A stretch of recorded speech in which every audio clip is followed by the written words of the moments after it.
Praise the Lord. ജീവജലം എന്ന പ്രതിദിന വാഗ്ദത്ത വചനത്തിലേക്ക് ലോകമെമ്പാടുമുള്ള ദൈവമക്കൾക്ക് വേഗം വരുന്നവനായ യേശുക്രിസ്തുവിൻ്റെ അതിപരിശുദ്ധ നാമത്തിൽ സ്നേഹ വന്ദനം. ഇന്ന് 2024 മെയ് മാസം 31 തീയതി വെള്ളിയാഴ്ച.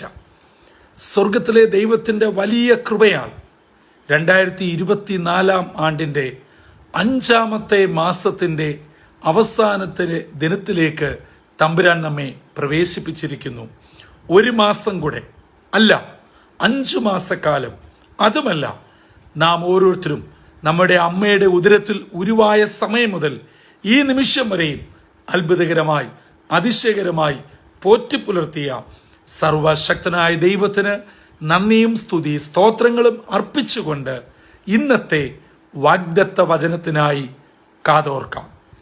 ഇന്ന് ജീവജലത്തിൽ കൂടി പ്രോമിസ് വേഴ്സായി നമുക്ക് ലഭിച്ചിരിക്കുന്നത് അപ്പോസ്തല പ്രവൃത്തികളുടെ പുസ്തകം 3-ാം അധ്യായം 6-ാം വാക്യം. Acts of the Apostles chapter 3 verse 6 നാം ഇപ്രകാരം വായിക്കുന്നു: അപ്പോൾ പത്രോസ്, വെള്ളിയും പൊന്നും എനിക്കില്ല, എനിക്കുള്ളത് നിനക്ക് തരുന്നു, നസറനായ യേശുക്രിസ്തുവിന്റെ നാമത്തിൽ നടക്ക എന്ന് പറഞ്ഞു. ഇന്ന് നമുക്ക് വാഗ്ദത്ത വചനമായി ലഭിക്കപ്പെട്ട ഈ വാക്യത്തിന്റെ പശ്ചാത്തലം അറിയാത്തവരായി ക്രൈസ്തവ ലോകത്ത് ആരും തന്നെ ഇല്ല. ഇതാ 9-ാം മണി നേരത്ത് പ്രാർത്ഥനാ സമയത്ത് പത്രോസും യോഹന്നാനും കൂടെ ദൈവാലയത്തിൽ പ്രാർത്ഥനയ്ക്കായിട്ട് കടന്നു പോകുമ്പോൾ സുന്ദരമെന്ന ദൈവാലയ ഗോപുരത്തിങ്കൽ ഭിക്ഷയാചിക്കുവാനായി ഒരു മധ്യവയസ്സോട് അടുക്കുന്ന ആളിനെ ഇരുത്തിയിരിക്കുന്നു. അതെ, പിറവിയിലെ മുടന്തനായവൻ.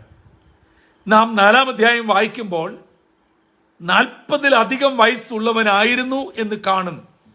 അപ്പോൾ ഏകദേശം 35 വർഷം, അതായത് ജനിച്ച 5 വർഷം നമ്മൾ നോർമലി കണക്ക് കൂട്ടിയാലും കഴിഞ്ഞ ദീർഘമായ വർഷങ്ങൾ ഇവിടെ ഭിക്ഷയാചിക്കുകയാണ് ഇദ്ദേഹത്തിൻ്റെ ജീവിതചര്യ. അവിടെയാണ് ഈ ദൈവഭക്തന്മാർ പ്രാർത്ഥനയ്ക്കായി ചെല്ലുമ്പോൾ സാധാരണ ഇദ്ദേഹം നടത്തുന്നത് പോലെ ഭിക്ഷയാചിച്ചു. ആ സമയത്താണ് ഇവർ സൂക്ഷിച്ചു നോക്കിയപ്പോൾ വല്ലതും കിട്ടും എന്ന് വളരെ ആഗ്രഹിച്ചപ്പോഴാണ് ഇതാ പത്രോസ് പറഞ്ഞ വാക്കുകൾ ഇന്നത്തെ വാഗ്ദത്ത വചനമായി നാം വായിച്ചു കേട്ടത്. വെള്ളിയും പൊന്നും എൻ്റെ കയ്യിലില്ല, നീ ആഗ്രഹിക്കുന്നത് ഇതാണ്. നിന്നെ എന്തിനാണ് ഇവിടെ ഇരുത്തിയിരിക്കുന്നത്? നീ എന്തിനാണ് ഇവിടെ ഇരിക്കുന്നത്? പണത്തിന് വേണ്ടി. നിന്റെ ഈ ബലഹീനത നീ മുതലാക്കുകയാണോ, വീട്ടുകാർ മുതലാക്കുകയാണോ, എന്തുമായിക്കൊള്ളട്ടെ, നിന്റെ ലക്ഷ്യം ഒരു കാര്യമാണ്, പണം.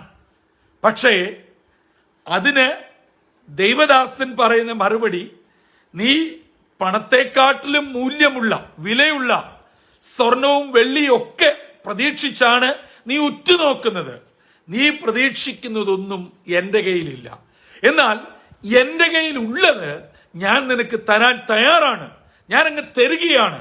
നാം തുടർന്നുള്ള 7-8 വാക്യങ്ങളിൽ വായിക്കുന്നത്, നസറനായ യേശുക്രിസ്തുവിന്റെ നാമത്തിൽ എഴുന്നേറ്റ് നടക്ക എന്ന് പറഞ്ഞ് അവന്റെ വലം കൈക്ക് പിടിച്ച് അവനെ എഴുന്നേൽപ്പിച്ചു. ക്ഷണത്തിൽ അവന്റെ കാലും നരിയാണിയും ഉറച്ച് അവൻ ദൈവത്തെ പാടി സ്തുതിച്ചുകൊണ്ട് നടന്നും തുള്ളിയും ദൈവത്തിന് മഹത്വം കരേറ്റി അവൻ ദൈവാലയത്തിങ്കിലേക്ക് കടന്നുപോയി. പ്രിയ ദൈവമക്കളെ, 2024 5 മാസം ഇന്നുകൊണ്ട് നാം പിന്നിടുകയാണ്. ദൈവം നമ്മെ നടത്തിയ വിധങ്ങൾ ഒന്ന് തിരിഞ്ഞു നോക്കാം. അനുഭവിച്ച നന്മകൾക്കായി സ്തോത്രം ചെയ്യാം. ഒരുപക്ഷെ പൊന്നിനും വെള്ളിക്കും പണത്തിനും ലോകപ്രകാരമുള്ള പലതും നമ്മുടെ കൈവശം കുറവായിരിക്കും. വലിയ വീടുണ്ടാവുകയില്ല, വലിയ ബാങ്ക് ബാലൻസ് കാണണമെന്നില്ല, വലിയ ഉന്നതമായ ജോലിയോ ഇൻഫ്ലുവൻസോ നമുക്ക് ഉണ്ടാവണമെന്നില്ല. ഇതിനകത്തിലൊന്നുമല്ല പ്രിയമുള്ളവരെ കാര്യമിരിക്കുന്നത്. എന്നാൽ ഒരു കാര്യം, ഈ മാസാവസാന ദിനമായി ഇന്ന് ചോദിക്കട്ടെ, ധൈര്യത്തോടെ നെഞ്ചത്ത് കൈവച്ച് ഏത് സമക്ഷത്തും പറയാൻ സാധിക്കുമോ, നസ്രേത്തുകാരനായ യേശു എന്നിലുണ്ട്, എന്നിൽ ജീവിക്കുന്നു. ഈ ലോകത്തിൽ ലോകം നോക്കുന്നത് മറ്റു പലതുമാണ്. അവർ ഉറ്റുനോക്കുന്നത് മറ്റു പല ലക്ഷ്യത്തോടുമാണ്. അതൊന്നും എനിക്കറിയത്തില്ല, എൻ്റെ കയ്യിൽ ഇല്ലതാനും. പക്ഷേ എൻ്റെ കയ്യിൽ ഒന്നുണ്ട്, യേശു ഉണ്ട് എന്ന് എന്നെ കേട്ടുകൊണ്ടിരിക്കുന്നവരിൽ എത്ര പേർക്ക് പറയുവാൻ കഴിയും? ഉറപ്പോടെ ധൈര്യത്തോടെ പറയുവാൻ കഴിയും. പലപ്പോഴും നമുക്ക് ആരാധനയ്ക്ക് കൂടുമ്പോൾ യേശുവുണ്ട്, പ്രാർത്ഥിക്കുമ്പോൾ യേശുവുണ്ട്, ഒരു കൂട്ടായ്മ കൂടുമ്പോൾ, ഉപവസിക്കുമ്പോൾ, വേദപുസ്തകം വായിക്കുമ്പോൾ യേശുവുണ്ട്. അത് എല്ലാവരിലുമുണ്ട്. എന്നാൽ വിഷമ സാഹചര്യത്തിൽ, വേദന നിറഞ്ഞ അവസ്ഥയിൽ, ഒറ്റപ്പെടുമ്പോൾ, പ്രതികൂലത്തിലും പ്രതിരോധത്തിലുമാകുമ്പോൾ ഈ പദപ്രയോഗം ഉള്ളിൽ തട്ടിപ്പറയാൻ പറ്റുമോ? ഇപ്പോൾ ഞാൻ കടന്നു പോകുന്ന, ഇന്ന് ഞാൻ നേരിടുന്ന, ഇപ്പോൾ എനിക്ക് നേരിട്ടിരിക്കുന്ന വളരെ അപ്രതീക്ഷിതമായ ഈ പ്രശ്നത്തിന്റെ നടുവിലും യേശു എന്റെ കൂടെയുണ്ട്. ആ യേശു എന്റെ ഈ അവസ്ഥയിൽ നിന്ന് എന്നെ വിടുവിക്കുവാൻ, മോചിപ്പിക്കുവാൻ, വിടുതൽ നൽകുവാൻ മതിയായവനാണ്. അങ്ങനെ നമുക്ക് പറയുവാൻ ഒരു ഉറപ്പില്ല എങ്കിൽ നിങ്ങൾ ഏത് സഭയിൽ പോകുന്ന ആളായിക്കൊള്ളട്ടെ, ഇന്നത്തെ നൂതന വിശ്വാസ പ്രഖ്യാപനങ്ങൾ നടത്തുന്ന ആളായിക്കൊള്ളട്ടെ, എന്തെല്ലാം സുവിശേഷ വേലയ്ക്ക് വേണ്ടി ചെയ്യുന്ന ആളായിക്കൊള്ളട്ടെ, അനേക കാര്യങ്ങൾ സ്പോൺസർ ചെയ്യുന്ന ആളായിക്കൊള്ളട്ടെ, ഇവൻ നിങ്ങൾ സുവിശേഷ വേല തന്നെ ചെയ്യുന്ന ആളായിക്കൊള്ളട്ടെ, ഈ ഒരു ഉറച്ച വിശ്വാസവും ദൈവവചനത്തിലും കർത്താവിനുമുള്ള ദൃഢനിശ്ചയവും ഇല്ല എങ്കിൽ നമ്മൾ ഈ ചെയ്യുന്നതൊക്കെ വ്യർത്ഥമാണ് പ്രിയമുള്ളവരെ, വെറും വട്ടപൂജ്യം മാത്രമാണ്. എന്നാൽ എന്നിൽ ജീവിക്കുന്ന ഒരു യേശുവുണ്ടെന്ന് ഉറപ്പോടും ധൈര്യത്തോടും എനിക്ക് നിങ്ങൾക്ക് ഏത് സാഹചര്യത്തിലും ഏത് സമക്ഷത്തും നാണിക്കാതെ മടികൂടാതെ പറയുവാൻ കഴിയുമെങ്കിൽ അതിനോളം നന്മയും അനുഗ്രഹവും ജയവും മറ്റൊന്നില്ല എന്ന് ഈ 31-ാം തീയതി രാവിലെ ദൈവനാമത്തിൽ ഞാൻ നിങ്ങളോട് ഷെയർ ചെയ്യുവാൻ ആഗ്രഹിക്കുകയാണ്. അതുകൊണ്ട് നമുക്ക് നമ്മുടെ കുഞ്ഞുങ്ങൾക്ക് ഈ യേശുവിനെ പകരാം, കുടുംബാംഗങ്ങൾക്ക് യേശുവിനെ പകരാം, നാമുമായി ബന്ധപ്പെടുന്നവർക്കൊക്കെ ഈ യേശുവിനെ കൊടുക്കാം. അതെ, അപ്പോസ്തലന്മാർ നമുക്ക് കാട്ടിത്തന്ന നല്ല പാത നമുക്കും പിന്തുടരാം. നമ്മൾ സാധാരണ നമ്മുടെ ചില വിശ്വാസ മുദ്രാവാക്യങ്ങൾ പ്രഖ്യാപിക്കുമ്പോൾ പറയും, അപ്പോസ്തലർ കത്തിച്ച വിശ്വാസത്തിന്റെ ദീപശിഖ തലമുറ തലമുറ കൈമാറി കെടാതെ ഞങ്ങൾ സൂക്ഷിക്കും. അതെ, കുഞ്ഞുങ്ങളായി സൺഡേ സ്കൂളിലും VBSലും യുവജന പ്രസ്ഥാനത്തിലും ഒക്കെ മുഷ്ടി ചുരുട്ടി വിളിക്കുവാൻ നല്ലതാണ്. പക്ഷേ ഇത് വ്യക്തി ജീവിതത്തിൽ, കുടുംബജീവിതത്തിൽ, ആത്മീയ ജീവിതത്തിൽ പകർത്തുവാൻ കഴിയുന്നില്ല എങ്കിൽ വിളിച്ചു പറയുന്നത് കൊണ്ട് യാതൊരു അർത്ഥവുമില്ല. അതുകൊണ്ട് യേശു എൻ്റെ കൂടെയുണ്ട്. ആ യേശു ഉള്ളിടത്തോളം കാലം എനിക്കൊരു പ്രയാസവും ഉണ്ടാവുകയില്ല. ഈ ഒരു ഉറപ്പ് നമ്മുടെ ഉള്ളത്തിൽ ഇന്ന് പകൽ സ്വർഗത്തിലെ ദൈവം നൽകട്ടെ. നിങ്ങൾക്കെല്ലാവർക്കും ഒരു മാസാവസാനം എത്തി നിൽക്കുന്ന ഈ സാഹചര്യത്തിൽ സർവശക്തനായ ദൈവം എല്ലാ അനുഗ്രഹങ്ങളും ഉയരത്തിൽ നിന്ന് ചൊരിയട്ടെ എന്ന് പ്രാർത്ഥിക്കുന്നു.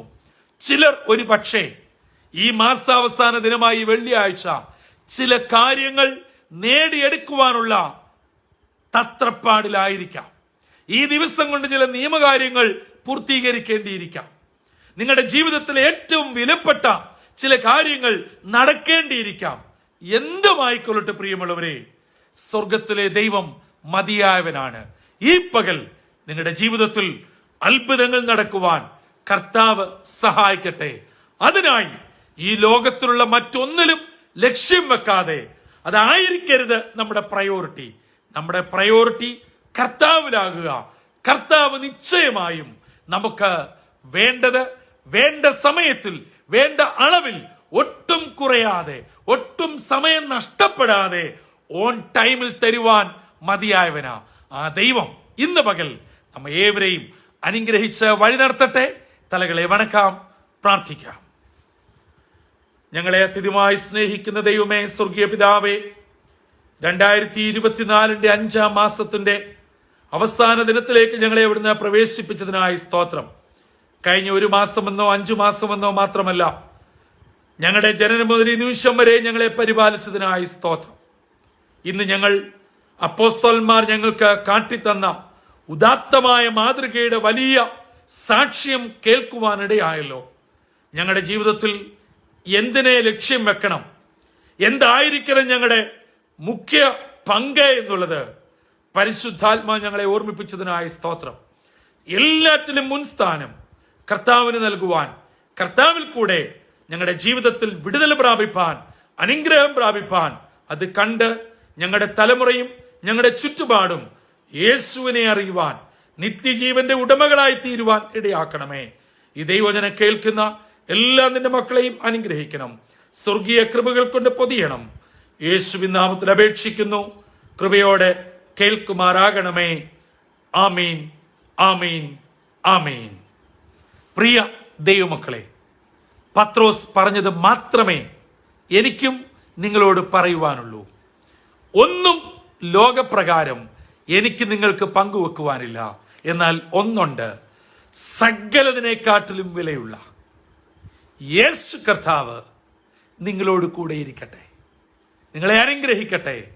നിങ്ങളുടെ വഴികളെയും യാത്രകളെയും ആഗ്രഹങ്ങളെയും അധ്വാനങ്ങളെയും പ്രവർത്തനങ്ങളെയും പ്രാർത്ഥനകളെയും സഫലമാക്കി ദൈവകൃപയോടെ പരിപാലിക്കട്ടെ. കർത്താവിൻ്റെ അനുഗ്രഹിക്കപ്പെട്ട മുന്തിരിത്തോട്ടത്തിൽ നിന്നും brother Santhosh Kodukulanji. God bless you all.